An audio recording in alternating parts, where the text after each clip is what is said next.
ဟိုးငယ်စဉ်ကလေးကမိဘတွေစွန့်ပစ်ခြင်းခံလိုက်ရတယ်လူငယ်လေးတယောက်ဟာဝမ်းနေခြင်းတိမ်ငယ်ခြင်းတွေများစွာနဲ့သူ့ရဲ့ဘဝကိုအထီးကျန်စွာမောင်ထုထဲမှာရှင်သန်ခဲ့ရပါတယ်ဒါတွေကိုလူတွေမသိအောင်ဖုံးကွယ်ရင်းနဲ့သူဟာလူတွေနဲ့တဖြည်းဖြည်းဝေးကွာလို့လာပါတော့တယ်ဒါပေမဲ့သူ့ဘဝအတွက်အလင်းရောင်ပေးနိုင်မယ်လို့မျှော်လင့်ခဲ့တဲ့ကောင်မလေးတယောက်ကိုမှတ်မတင်တွေးလိုက်တဲ့အခါမှာတော့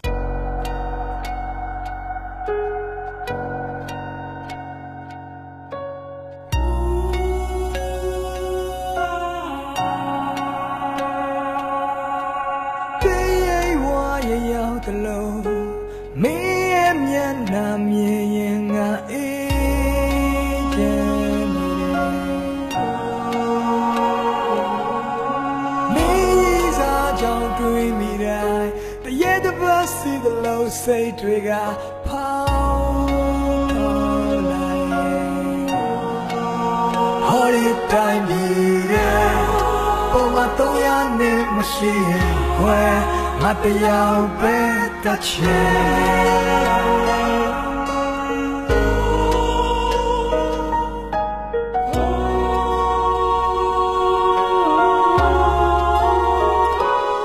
သူပါရှိနေတာပဲမင်းလက်လျှော်လိုက်ပင်ပါပြီတဲ့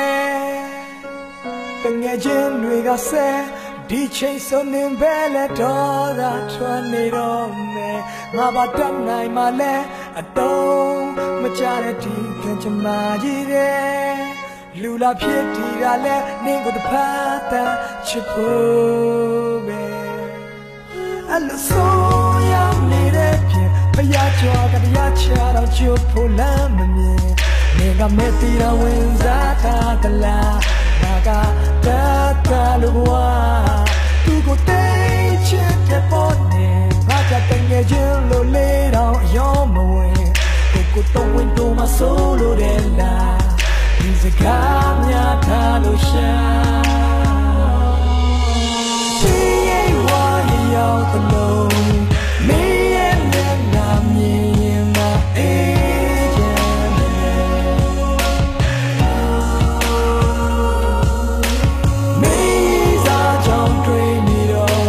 ရဲ့တပတ်စီလို့စိတ်တွေကပေါင်းလာ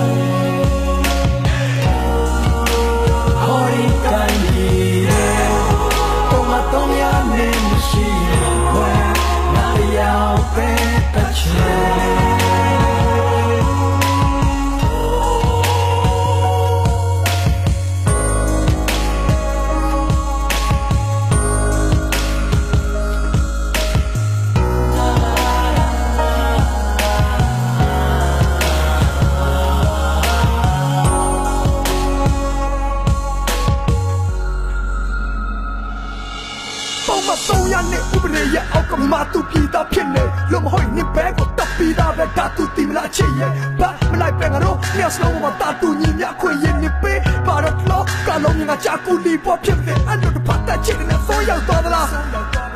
ရောက်နေတဲ့ဖုန်းကြောင့်နာကလက်ကမကဲတင်တဲ့ပြင်းနေတိုးတော်ချတာဘရင်ကြီးပြောင်းဖို့ချကျွေးခံလိုက်ရတဲ့ပုံတော်ဘွားပါဒါပေမဲ့ပြင်မစီကစာနာတဲ့ကားလေးတစ်ခေါက်တော့ရမလား Facebook မှာပြည့်တဲ့မျက်စိလောက်တော့အခါဖီးရမျိုးကိုလက်ကို break ရတဲ့မညံတခီးရမျိုးလောက်ပြလို့ယူတဲ့ထင်လဲခင်ဗျားတို့ကျွန်တော်ကိုရွာတာကြည့်တာပေါ့ကျွန်တော်ကသူမပနာတဲ့မျက်လုံးတွေနဲ့လာကြည့်တာကိုပဲသာယာမိတာပြောငါကသနာပဲနေပဲနဲ့ချစ်ရင်မပြေလဲမှလဲကြောက်ဟုတ်တယ်မလားငါကလည်းမချစ်တဲ့ကံနဲ့မချစ်တဲ့လာတဲ့ကောင်ဒါကြောင့်သိရင်တော့မချွတ်တဲ့ပြူတဲ့ချစ်များကင်းပြီးလောက်ဘွားလင်းပြချစ်မဲ့ကံနဲ့လူပြဝင်စားချင်ရှိနေတာပဲမင်းလက်လျှော်လိုက်ပင်ပါပြီတဲ့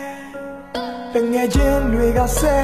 ဒီချိန်စုံနေပဲလဲတော့သာထွက်နေတော့မယ်ငါဘာတတ်နိုင်မှလဲအတုံးမကြတဲ့ဒီကံကြမ္မာကြီးတဲ့လူလာဖြစ်ဒီတာလဲနင်းကိုတစ်ဖက်တန်းချစ်ဖို့ပဲအလဆိုးရနေတဲ့ပြင်ဘုရားကျော်တရားချတော့ချစ်ဖို့လမ်းမမြင်နေကမဲ့တီရဝင်စားတာကလားငါကတတ်တယ်လို့ဘွားသူကိုတိတ်ချစ်တဲ့ပေါ်နေ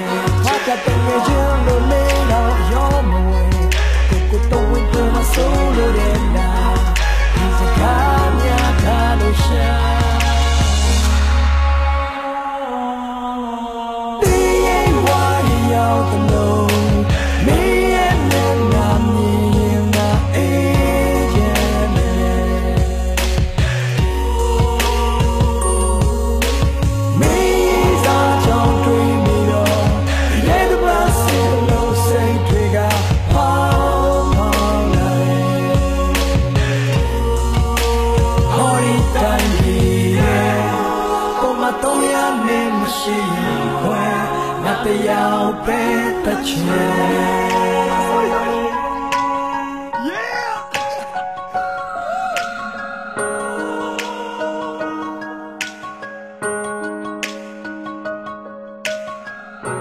ဆိုတာ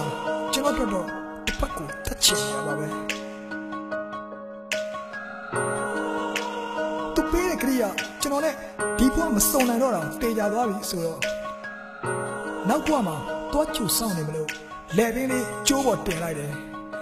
အဖက်905ကပောက်ကိုငါအယုံကြည်မရှိဘူးမေမချစ်သူနဲ့ပါပြောပါစို့